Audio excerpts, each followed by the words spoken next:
Si je t'en parle aujourd'hui, c'est parce que pendant des années, je ne m'aimais pas. J'étais très en colère envers moi-même. J'avais vraiment de la haine, de la rage. Et c'était un vrai combat, un conflit intérieur pendant des années. Donc, je t'en parle parce que c'est un sujet qui peut paraître un petit peu bisounours, oui, ça portait de l'amour, etc., un peu perché. Pas du tout. Ça va être à la base d'un bien-être, d'un apaisement et du coup d'un développement de compétences et de performances sur la suite. Apprendre à s'aimer, c'est vraiment un élément déclencheur extrêmement puissant pour tout le reste dans ta vie. Donc, première chose à noter, vraiment, si tu prends des notes quand tu regardes mes vidéos, parce que je sais que vous êtes nombreux à le faire, écris bien que s'aimer ne signifie pas être égoïste. S'aimer, c'est différent d'être narcissique. D'accord ? On a dans notre société l'impression que c'est pas bien de s'aimer soi-même, comme si la personne ne pensait qu'à elle, elle n'était pas altruiste, elle n'était pas généreuse. Mais non, comment tu veux aimer les autres, comment tu veux partager de l'amour si tu n'en as pas à toi? Tu n'as rien à partager. Comment tu peux donner de l'amour aux autres si tu as un vide incommensurable à l'intérieur que tu as besoin de combler?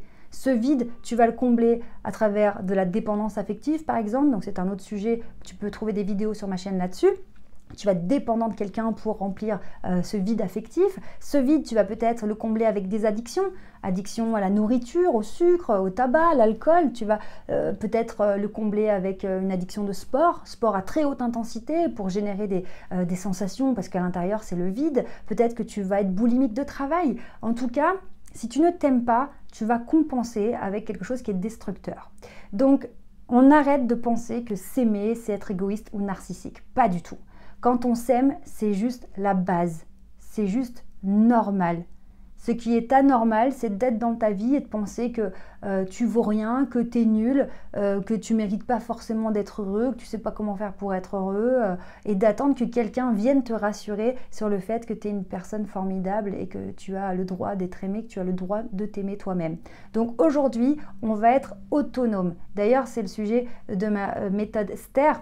Puisque le A de la méthode STER, système de transformation, c'est pour l'autonomie. On va être autonome sur l'amour de soi. Et parce que je m'apporte de l'amour, je me respecte. Donc j'arrête de me négliger. J'arrête de me saper n'importe comment quand je vais en entretien d'embauche et du coup je me sabote et je rate cet entretien parce que je suis arrivée n'importe comment. Je me suis négligée parce que je pensais que j'avais pas assez de valeur pour avoir cette apparence-là. Pourtant, je la mérite, cette apparence que j'aimerais avoir mais que je n'ose pas aller chercher. On arrête de se détruire par l'alimentation pourrie, par un manque de sommeil, de saboter nos relations, etc. Parce qu'on s'aime, on se respecte et donc on commence véritablement à mieux se traiter. Bien se traiter, ce n'est pas une contrainte parce que on est obéissant, donc je mange bien, je dois faire du sport, je dois bien dormir pour obéir à je ne sais quelle règle. Bien se traiter, c'est parce qu'on s'aime et qu'on sait que notre corps a besoin de sommeil, a besoin d'une alimentation riche en vitamines, a besoin d'interaction avec les autres, a besoin de stimulation intellectuelle. Parce que je m'aime, je m'apporte ce dont j'ai besoin et donc je mets en place dans ma vie les choses qui me font du bien. Et je ne suis pas égoïste, je fais simplement marcher la machine qui me sert de corps correctement. C'est juste normal, c'est juste être intelligent en fait. Comment tu peux imaginer te sentir bien dans ta vie si tu penses que tu ne vaux pas le coup, que tu ne mérites pas ça et que du coup tu vas avoir des carences en vitamines, un manque de sommeil, tu es isolé, tu fais rien d'intéressant dans ta vie parce que de toute façon à quoi bon, pourquoi je vais faire ça? Tu te négliges et donc tu te détruis. Donc la base, la première chose, c'est de comprendre que avoir de l'amour pour soi, c'est normal, c'est fondamental et c'est intelligent. Donc à partir d'aujourd'hui, on va commencer à s'apporter de l'amour. Je sais que dans notre société, tout ce qui est amour de soi, émotionnel, c'est encore très vu en mode bisounours, mais tu sais très bien, surtout si tu as l'habitude de regarder mes vidéos sur cette chaîne YouTube, d'ailleurs abonne-toi si ces sujets t'intéressent. Si on prend l'exemple de l'intelligence émotionnelle, on sait à quel point c'est pointu et qu'un bon communicant, il a besoin de cette intelligence émotionnelle. Un bon manager, un bon leader a besoin de cette partie émotionnelle. Ça fait partie de nous. L'amour de soi, c'est pareil. Ça fait partie de toi. C'est ta base. T'apporter de l'amour, te respecter, te considérer, t'estimer, penser que tu as une valeur. Ça aussi, c'est très important. Ça ne veut pas dire qu'on a pris le melon, ça ne veut pas dire qu'on est arrogant, ça ne veut pas dire qu'on écrase les autres, qu'on prend toute la lumière, pas du tout. Ça veut juste dire qu'on prend notre place. Donc le premier point, c'est de comprendre que s'aimer, c'est déjà la base. Maintenant, si tu ne t'aimes pas, évidemment, parce que tu vas me dire oui, mais j'aime pas ça chez moi, puis je suis complexée à cause de ça, puis là-dessus, je trouve que je suis nulle, eh bien, travaille.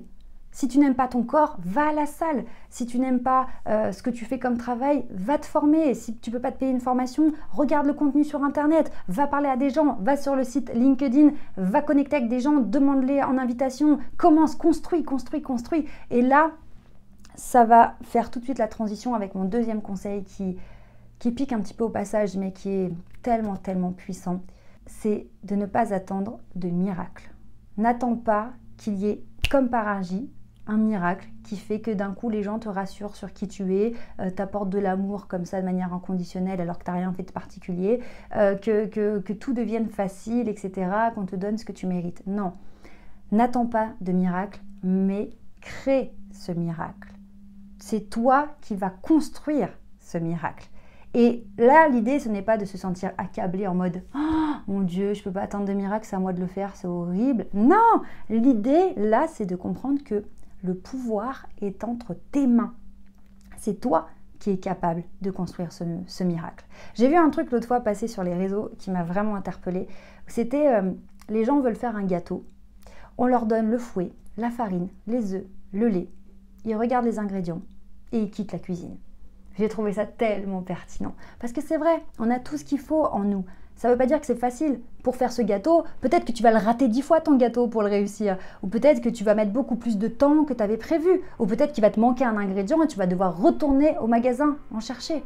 En attendant, tout est là. Donc c'est à toi de prendre les choses en main et de commencer à construire ce miracle. Donc si aujourd'hui, tu manques d'amour de toi, tu te rabaisses, tu t'accables, tu t'aimes pas qui tu es, ce que tu représentes, ce que tu fais. Ok, on fait le constat, c'est fait. On extériorise parce que ça fait partie aussi du processus. Il y a besoin d'officialiser qu'on n'est pas content, qu'on n'est pas d'accord. Peut-être que tu es en colère, peut-être que tu es déçu, peut-être que tu trouves que c'est injuste, peut-être que tu es triste, peut-être que tu es dégoûté. Ok, maintenant qu'on est au clair là-dessus, on va pouvoir avancer. Et pour avancer, c'est comme je te le disais, est-ce qu'il faut que tu avances sur le côté professionnel? Est-ce que c'est sur le côté personnel? Est-ce que c'est sur ton apparence physique? Est-ce que c'est sur ta santé? Est-ce que c'est sur tes relations? En tout cas, tu as énormément de choses pour commencer dès aujourd'hui à avancer dans ta vie. Je ne dis pas que c'est simple, je ne dis pas que ça va se faire en 24 heures. C'est vrai, je ne vais pas te mentir.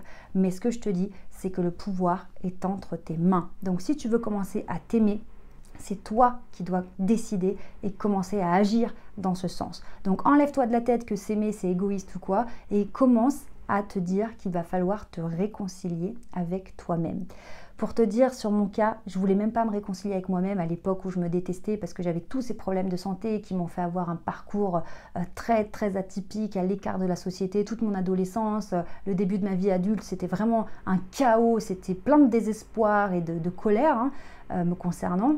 Je me suis même pas dit que j'allais me réconcilier avec moi-même pour démarrer mon changement.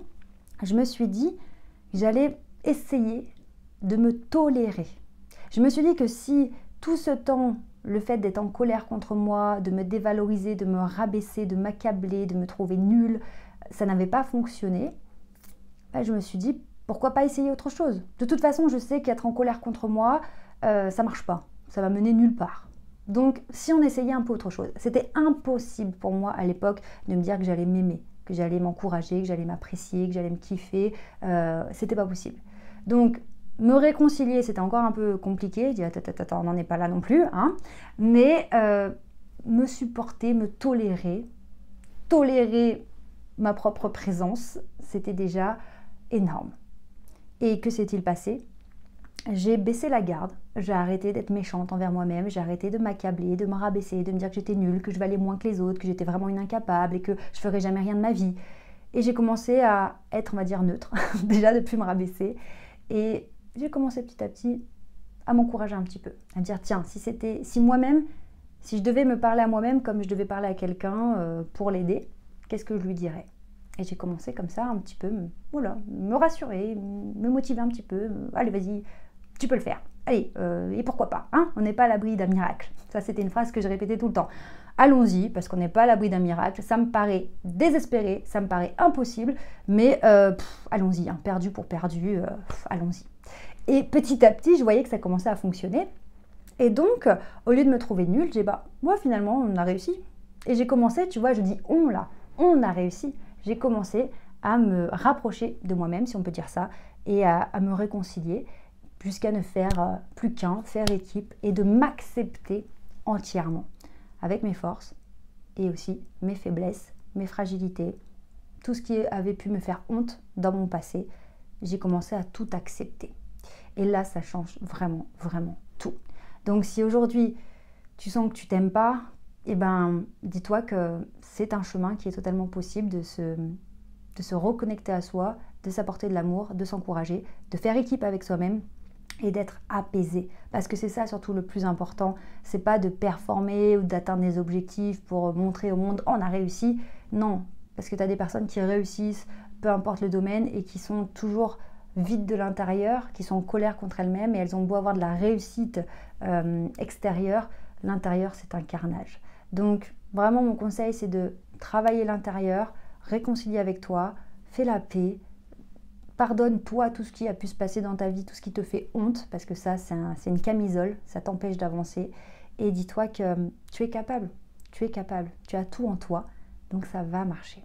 Si tu as besoin d'être accompagné, que tu as besoin d'avancer sur ce chemin, tu sais que tu peux prendre un appel téléphonique qui est gratuit. Tu cliques sur le lien sous cette vidéo et tu peux prendre un rendez-vous directement avec nous pour faire le point sur ta situation, nous exprimer ce qui te bloque, ce qui te freine, etc. Et on voit ensemble ce qu'on peut faire pour t'aider. Donc pense bien à réserver ton appel téléphonique gratuit. Et puis comme d'habitude, on se retrouve sur cette chaîne. Donc abonne-toi à la chaîne si tous ces sujets t'intéressent. Je suis là, on est ensemble. Alors accroche-toi et surtout, n'oublie jamais que tu mérites de réussir.